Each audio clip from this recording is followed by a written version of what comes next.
তোমরা দেখতে পাচ্ছ। এবার আমি এত সিকিউরিটির মধ্যেই আমি চলে যাব মন্দিরের ভিতরে। আমাদের বেঙ্গলি হায়দ্রাবাদ স্বর্ণশিল্পী বিবেকানন্দ কালী মন্দির।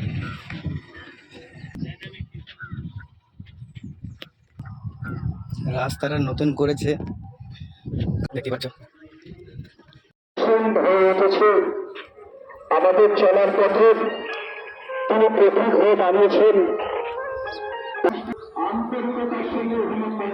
এখানে গাছ বাড়ছে উনি চলে এসছেন। উনি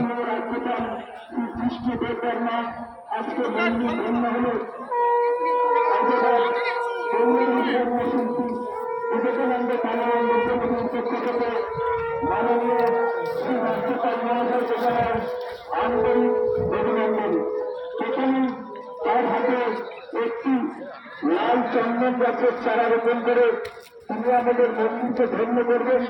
আমাদের স্মৃতির খাতায় স্বর্ণাক্ষরে লেখা হবে বন্ধু। মাননীয় রাজ্যপাল হাতে আজকের লাল চন্দন চারা রোপণ করা হচ্ছে মন্দির প্রাঙ্গণে। সঙ্গে করতে দিয়েছেন রোপণ করা হল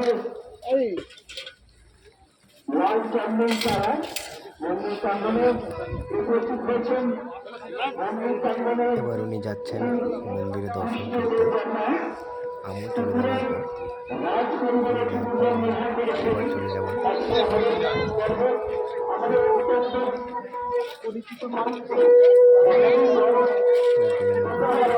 দিয়ে উঠছে, এরপর আমিও যাব।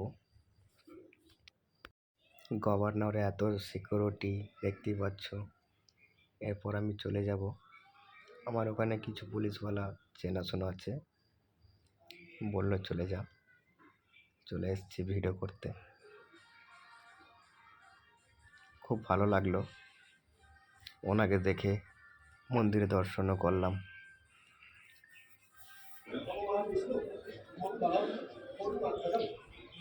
উনি ওই ম্যাডামটা হচ্ছে কি আইএসআর অফিসারের মেয়ে,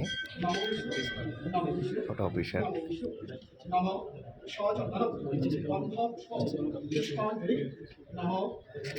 স্যার এবার এগিয়ে যাচ্ছেন মঞ্চপের দিকে, কিছু বক্তব্য রাখার জন্য স্টেজের দিকে এগিয়ে যাচ্ছেন। খুব ভালো লাগলো দেখে। সবাইকে নমস্কার। মঞ্চে উপস্থিত Shri Sabyasachi Ghosh IAS, special chief secretary government of Telangana.